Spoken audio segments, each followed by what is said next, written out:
Annals of Arithmancy, Chapter 10, A Giant Problem. Disclaimer: J.K. Rowling owns Harry Potter, even if you're starting to wish she didn't these days.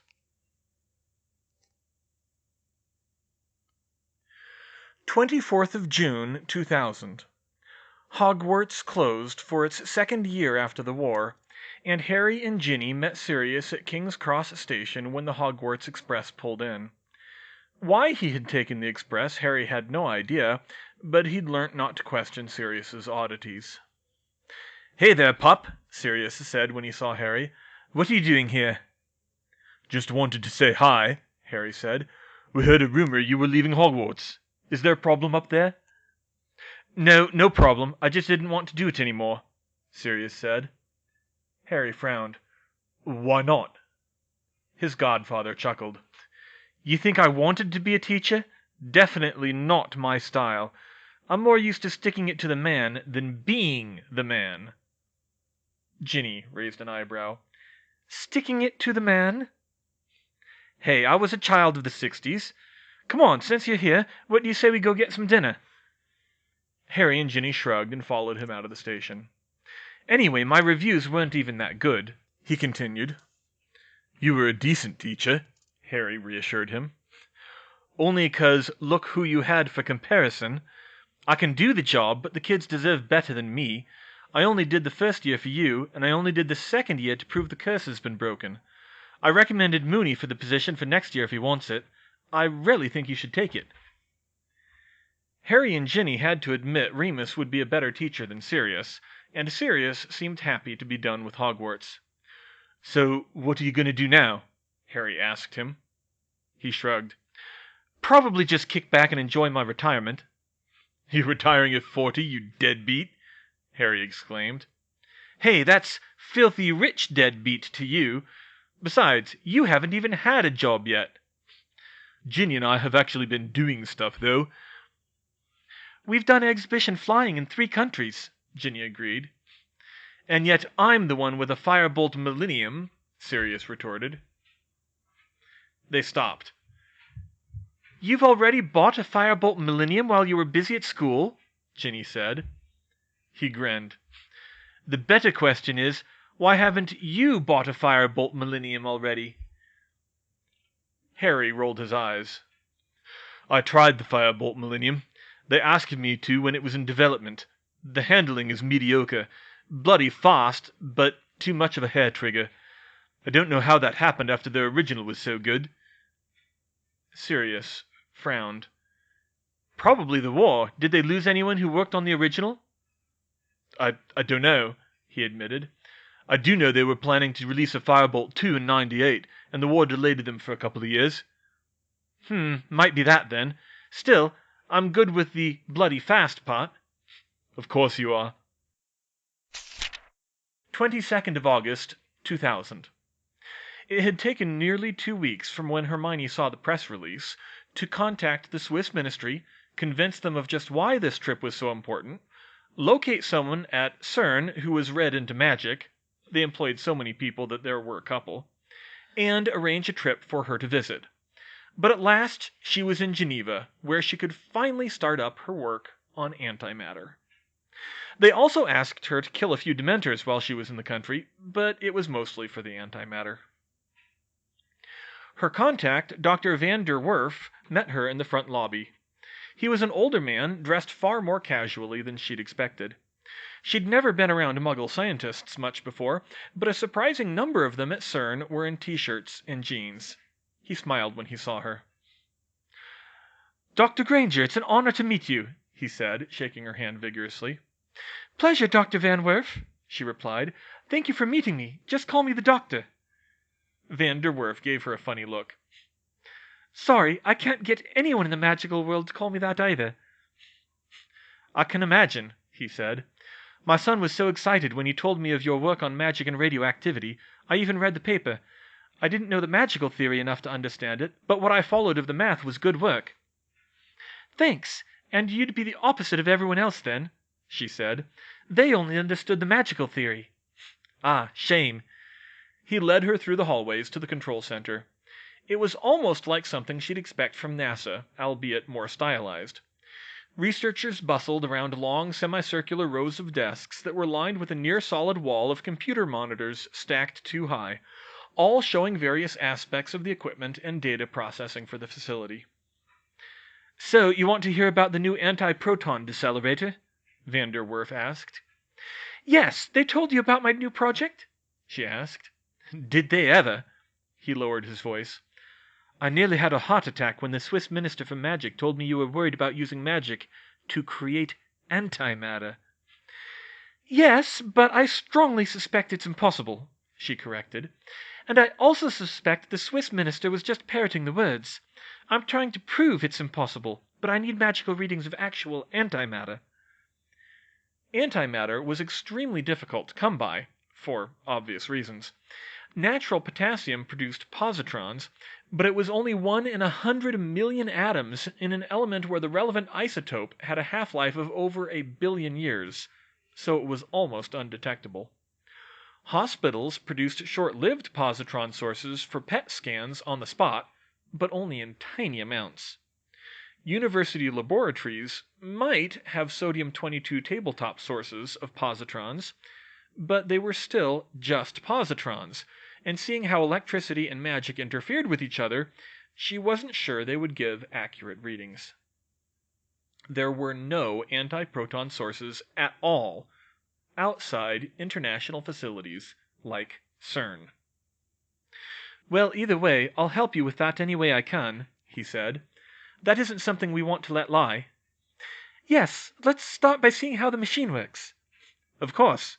He led her to one of the desks, and she began taking notes on a small notepad. "We produce antiprotons by bombarding an iridium target with protons from the proton synchrotron," he explained. "We then feed them into another synchrotron ring to slow them down. It's quite simple. We just have to reverse the polarity." Hermione gave van der Werf a sharp look. "Sorry," he said. "I just like saying that. But it's the same principle. With the opposite polarity, the magnets slow the beam down instead of accelerating it. We keep it focused by bleeding off energy by synchrotron radiation, and cool the beam from 25 gigaelectron volts to 5.3 megaelectron volts, where we can deliver it to other experiments." She jotted down the numbers, and made the conversion to both speed and temperature. They were numbers that would be considered cool only by the ridiculous standards of particle physics. Nearly 1/10 the speed of light and about 50 billion degrees. Not the best conditions to be working under, but she'd have to take what she could get. After studying the setup for a while, she asked, "How close can I physically get to the beam?" "You mean while it's running?" van der Werf said. "About 1 foot of metal shielding and equipment. It just runs through a pipe that goes through the tunnel. Although, if you need to get to one of the detectors, you won't get anywhere close." "The pipe should work if anything will. Would it be possible to put some temporary detection spells on it to get some readings?" He looked around cautiously. "I probably shouldn't, but yeah," he said. "If they're short-acting and they don't interfere with the equipment too badly." Van der Werf took her down to the beam line, and Hermione tried a few spells. Unfortunately, when she actually took her readings, she ran into the obvious problem. "Damn, I was afraid of that," she groaned. "What, was your theory wrong?" van der Werf said nervously. No, not that. It's the fact that the antiprotons are ionizing radiation independent of being antimatter. Ionizing radiation interferes with magic, and I can't get a clear read on them.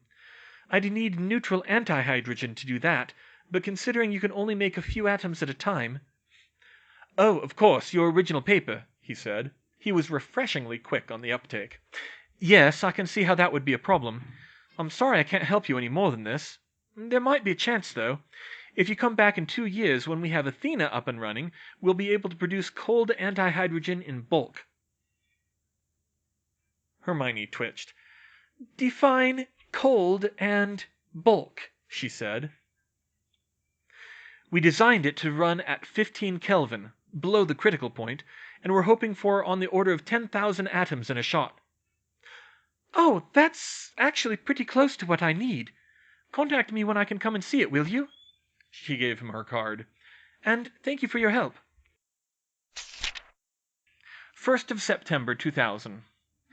Minerva McGonagall was ready for a new year at Hogwarts. It promised to be a good year, she thought. Finally, the echoes of the war were fading. The staffing lineup had stabilized with her 3 new permanent hires.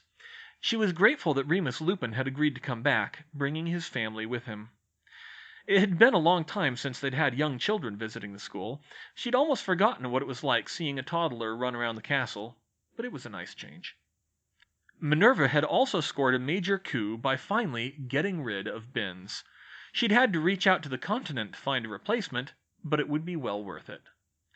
And finally, she made one more major shakeup at the school. Looking back at the whole of the past decade and her part in it, she concluded, with a heavy heart, that she had not been as effective as she could have been, and it was because she'd been trying to take on too many duties.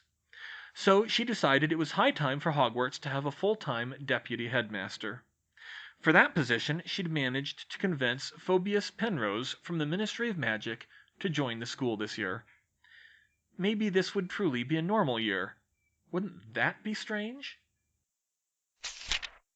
25th of December, 2000. Percy stood up at the Weasley family's Christmas dinner with an important announcement. Audrey Sprayberry, the girlfriend he'd brought home a few months ago, and whom he'd met during his brief stint as acting minister, stood up with him. "Mum, Dad, the rest of you lot," Percy said. "Oi!" Ron and Fred protested. Percy ignored them. "We have some news for you," he continued. "Audrey and I are getting married next spring." That got plenty of applause from the family. Molly practically squealed over the prospect of another daughter-in-law, of course. Ron, who was currently unattached, congratulated them politely. Only Fred didn't look immediately happy for them. Instead, he looked around at the table and said, "Well, this is awkward." "What do you mean? Why?" Percy demanded. He broke into a grin. "Because Angelina and I are getting married too." 1st of July, 2001. Georgina Vector, newly graduated of Hogwarts and the proud holder of an outstanding newt in Arithmancy, stood tall as her heroine regarded her. She had expected some more ceremony for this, maybe a shadowy room where arithmancers in billowing robes chanted something. She wasn't sure where she was going with that, but instead Hermione seemed relaxed. She had invited Georgina over to her and George's flat for dinner, and the place looked lived in. Nothing fancy, even though they could afford it, with half-finished pranks and arithmancy projects stacked on one side table, with the promise of more in the back room. There were even a pair of house elves tending to a tiny squeaking elf baby. House elves in proper clothes, no less. "So, Georgina, you want to be my apprentice?" Hermione said. "You can relax, by the way, we're friends." Georgina tried to calm down. Yeah," she said. "I want to follow Aunt Septima, and honestly, who else could do it but you, Hermione?" "Oh, any master arithmancer could," she answered. "And keep in mind, I won't be like a normal mentor." "I know, that's why I want to study with you, because you're the best in the world." Hermione chuckled. "That might be true, but it also means I'll expect a higher standard of work from you. For any apprenticeship, it would mean 3 more years of education, and difficult years at that. But by my standards, your 7th year is when you're just starting to do real maths. You've only learned the basics, and there'll be quite a bit of travel, too. We'll be investigating interesting arithmetic cases around the world. I'll need you as an assistant for that as much as an apprentice." "Sure," Georgina said. "I understand." Plenty of masters made their apprentices do the menial tasks, or so the stories said. She was prepared for that. "And there'll be some risk. Not like in the war, but it will mean exploring old abandoned buildings, possibly encountering curses and magical traps. And of course Dementors. I'm still killing Dementors regularly, and I'd be remiss if I didn't teach you that too." Her eyes widened. "You'd teach me how to kill Dementors?" "Do you know how many of those things there are around?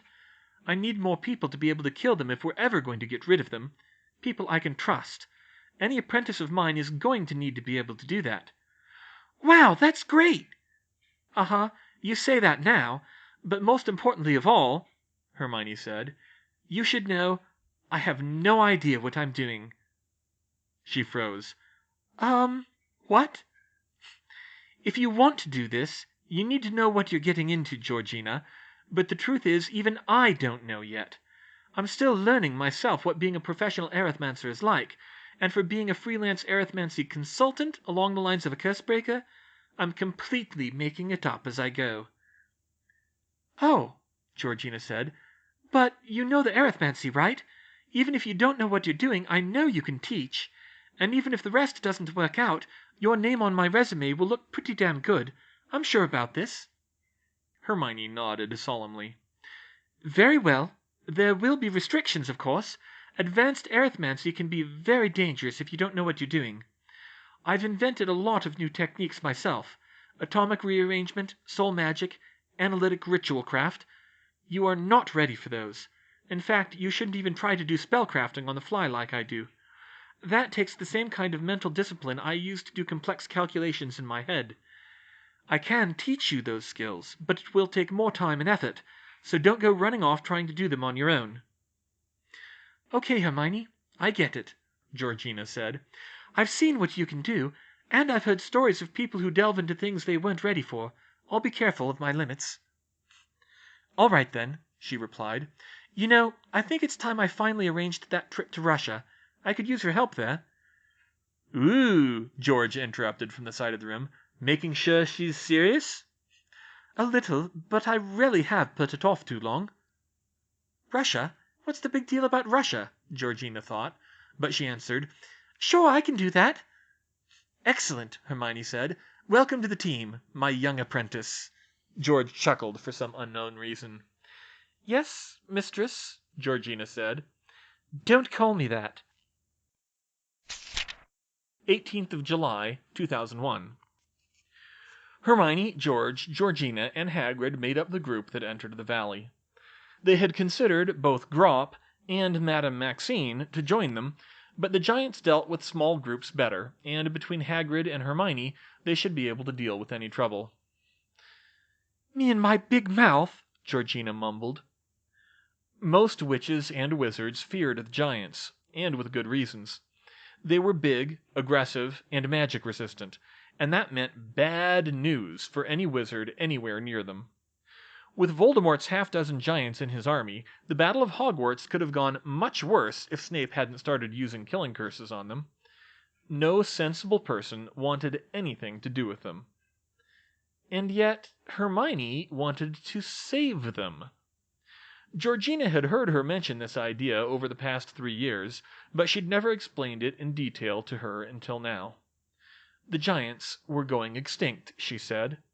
There were too few of them left to sustain a viable breeding population, and they would all be gone within their lifetimes. But the Muggles, she claimed, had ways to save their race, to create new giants from nothing but their blood.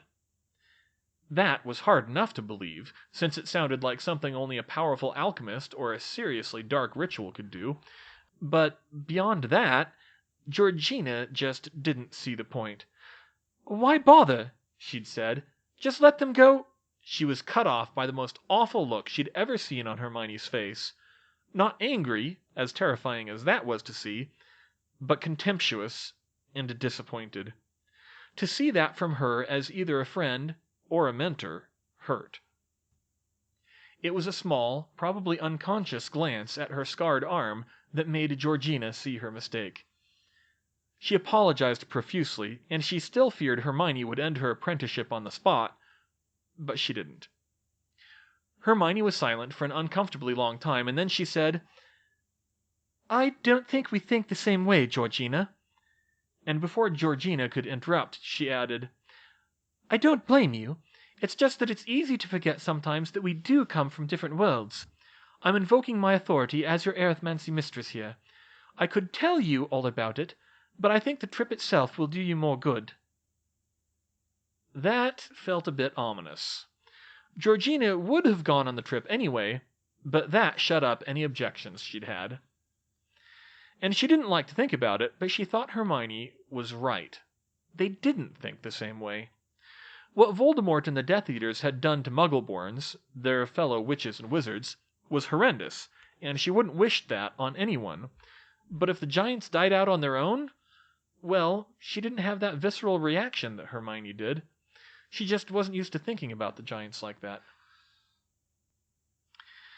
Which was why Georgina was now descending the mountainside to the camp of the giants deep in the Ural Mountains, and she was shaking. This was not how she'd expected an arithmancy apprenticeship to go. She was already running on pepper-up since it wasn't safe to sleep near the giants' camp, not to mention the snoring could deafen you, so they had to keep a watch. And going to meet the giants really was dangerous. Hagrid had emphasized that very well. "Don't use any magic unless it's an emergency," he'd said. "They don't like it. Don't surprise them, and when we walk up to them, keep your eyes on the Gurg. That's the key. Keep your eyes on the Gurg. It's disrespectful if you don't before he recognizes you, and the others won't bother you while he's talking to you." That didn't make her feel any better. As they drew closer to the camp, some of the giants stomped out and roared in challenge, beating their breasts. It felt like an earthquake. But Hagrid was on it. He held out the roll of cloth high up and called out, "We bring a gift for the Gurg!" Some more roars sounded from around the valley, and after a minute the giants backed off. The four of them walked forward and quickly located Hradung, the Gurg, lounging beside the lake with a giantess beside him. He was massive. Grop towered over Hagrid, but Hradung would be half again as tall as Grop if he stood up. Dutifully, Georgina kept her eyes on him as they approached, no matter how much the giants they were passing made her nervous. They arrived before the Gurg, and Hermione snapped her fingers and pointed at the ground. Hagrid set the roll of cloth down in front of Hradung. "Greetings, Gurg of the Giants," she announced. "I am Hermione Granger of Britain. I bring you a gift." Nice and simple, like Hagrid said. You didn't want to confuse them, because a confused giant was an angry giant. They stood motionless, watching Hradung. Georgina itched to pull out her wand, or to look around and keep an eye on the other giants, but she didn't. In the corner of her eye, Hermione stood calmly, or was very good at faking it with occlumency. Hradung roared something that sounded like an animal braying at a deafening volume, and Georgina flinched, but she stood her ground. Moments later, another giant came over, shorter and leaner, but still big enough to make the ground shake when he walked. Hagrid nudged her with his boot when she started to look that way, and she quickly turned her eyes back to the Gurg. "Gurg says, what did you say?" the smaller giant rumbled. Hermione repeated her greeting, word for word, and the smaller giant translated it into their deep braying language. On hearing this, Hradung's eyes lit up. He lazily rolled the cloth to him and inspected it. It was black, thick, and incredibly tough. Not dragon hide, but at least as strong physically and charmed against damage from casual or accidental contact with fire. It had taken a lot longer than Georgina had expected to make, too. Hradung examined it, soon noting its strength, and he rumbled a question. "Gurg says, what is it?" the translator said. "It's called nanofiber," Hermione enunciated the word. "I made it." Hradung passed the cloth around, though only to what seemed to be a trusted few. They also examined it and tested its strength. They had knives of some sort, but they still had a very hard time cutting it. Finally, the Gurg made a pronouncement. "Gurg says, nan-fiber is a good gift. I am pleased." "Thank you, Gurg. I am glad," Hermione said. "I ask the Gurg to speak with us when we return tomorrow with another gift." Hradung agreed, and they left, walking backwards until they reached the edge of the camp, and then continuing to a nearby cave. Georgina nearly collapsed as the adrenaline left her system. She hadn't even done anything, and she was still completely on edge. "Bloody hell, is it always this tense?" she gasped. "Worse than when there were Death Eaters trying to compete with us," Hagrid said. "I think that went well." Georgina groaned and flopped onto her back.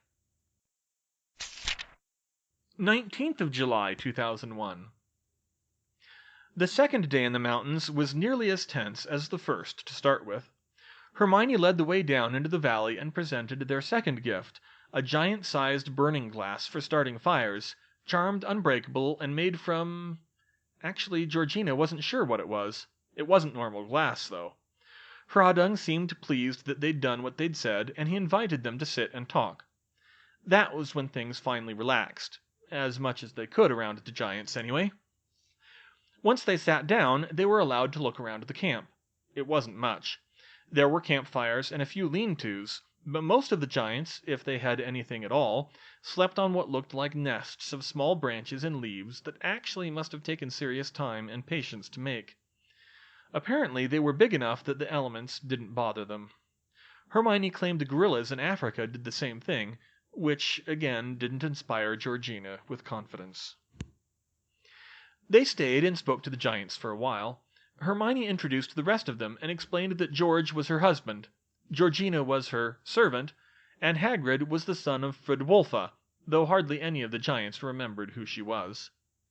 Then they explained in simple terms that the new ministry in Britain wanted to be friends with the giants, and that all but one of the bad wizards were dead or captured. All of them said their piece then, including Georgina, which was nerve-wracking, but Hradung and some of the others seemed to like what they had to say. Hermione also carefully broached the topic of what life was like for them in the valley. This elicited the expected grumbling about it being too crowded, and some of the giants not liking each other. Then came the first big play.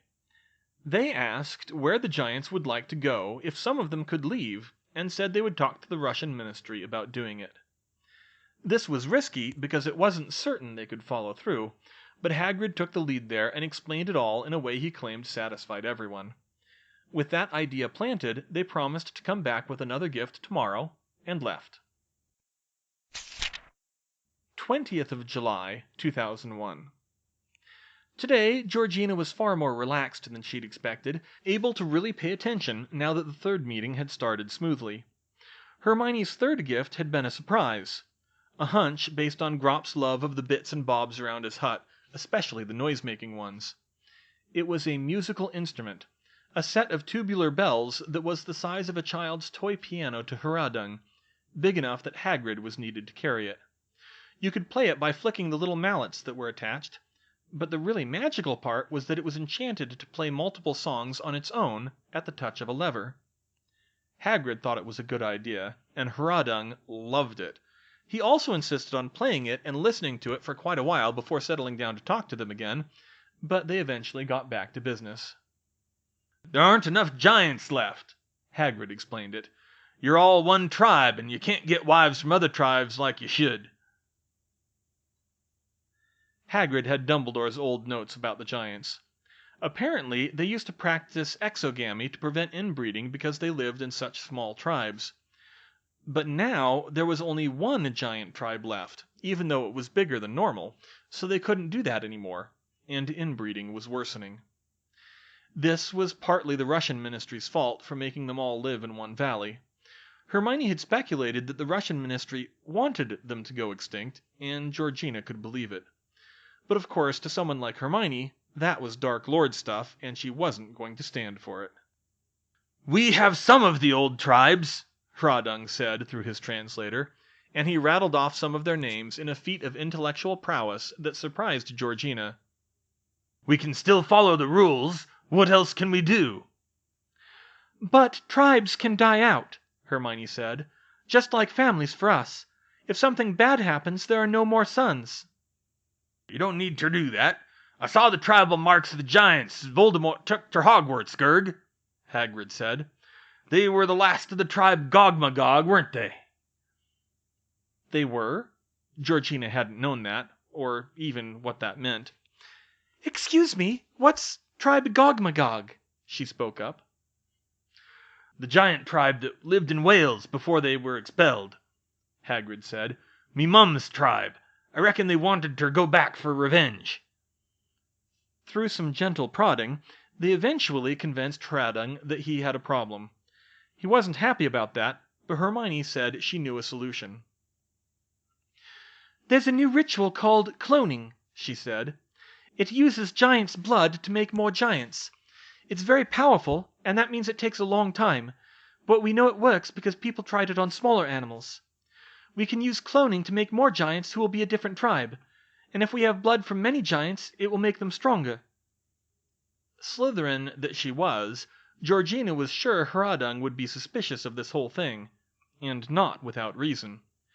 From what Hermione had described coming out here, she was massively overselling what cloning could do, but she was certain continued research and magical help would solve the problem. As for the giants, they looked a little leery, but the group had already proved their good intentions by bringing gifts, so that gave them a lot of trust. Hermione explained what she needed, and Hradung ordered his translator to try it first. It was simple, if mind-numbingly dangerous, and not for the giants. Hagrid cut the giant's palm with his super-sharp dagger, the one Hermione had given him that would cause very little pain, and Hermione collected a small vial of blood from the cut and labeled it. Georgina got up and touched George's shoulder before they started. "I think we should be ready for trouble," she whispered to him. He looked around and quickly agreed. The two of them walked a short distance away to where they could draw their wands quickly in case the giants suddenly decided they didn't like this. But the translating giant, they never had learnt his name, seemed okay with it. Then Hradung ordered another giant to give his blood, and they repeated the process. Through some cajoling and appeals to his pride, Hagrid soon convinced Hradung himself to do it. Hermione was determined to collect the blood of every giant in the valley, and honestly, it wouldn't take that long. There were so few of them. That thought was what made Georgina see the whole situation with new eyes. There were so few giants anymore. She looked around and really paid attention. The giants were a simple folk, but they were still people. Hradung's conversation made that increasingly clear. Their size made them look more numerous than they were, but these few, 60 or so in number, were all that were left in the world. Worse, they were shunned by all, and they were battered and bruised, which according to Hagrid was from being forced to live in a, for them, confined space where they were constantly butting heads with one another. These were the last of a once great race that spanned the globe, pushed to the margins of society, wanted killed by some, and then exploited by Voldemort for curse fodder, which lost them 6 or 8 of their already small numbers. Even now they were rapidly dying out, with little chance to recover. She didn't fully understand it. It came upon her so unexpectedly, but Georgina suddenly felt very sad about it. She began to see where she'd been wrong with Hermione, and that something truly valuable would be lost if the giants were allowed to die out. "Georgina?" Hermione said, breaking her out of her musings. She'd paused in her work, watching her with concern. "Is something wrong?" Georgina collected herself. She knew what she needed to do. "How can I help?" she said. 14th of September, 2001. "Georgina, I need my notebook on extension charms," Hermione said. Her apprentice quickly retrieved it from her luggage and handed it to her, and she began leafing through it. Harry was attempting to lighten the mood a bit, talking to some of Mac USA's R'ers. "It was right after we got here this morning," he said. "People were already asking for my autograph. I mostly ignored them, but then this little kid came up to me and said, 'You're Harry Potter, the stunt flyer.'" Hermione and George both laughed inappropriately. The American wizards around them were stone-faced. Ginny giggled a little. "I know it sounds daft, but Harry nearly started laughing and crying at the same time. It was the first time anyone's ever said that to him," she explained for the benefit of the bystanders. "I'm sorry," Hermione composed herself. "Really, that would have been a lot funnier in Britain." I can understand," one of the R's said. "Living lives like ours, you get by any way you can. By the way, Mr. Potter, I believe we may be distantly related. I'm Senior R. Elikim Potter." Harry and Ginny both stared. Pleased to meet you," Harry said. "I've never met another Potter before. We're the last ones in England." Hermione let them catch up, because at that moment David Anderson from the American Arithmancy Association arrived to help her team. "It's good to see you again, Professor Anderson," she greeted him. I wish it were under better circumstances. Indeed. Likewise, Professor Granger. Oh, and this is my apprentice, Georgina Vector, she introduced. Georgina shook his hand. How bad was it here at Mac USA? One wizard died, Anderson said. Muggle-born. We're pretty sure he was in the North Tower right when that first plane hit, and didn't have time to apparate away. There was some damage to the upper floors of the Woolworth building, but at least no pieces of the planes went through it. All the utilities are out, of course, and you can see the mess outside. Damn, I'm sorry to hear that, she said. Yeah, he nodded. Anyway, I assume you've been told.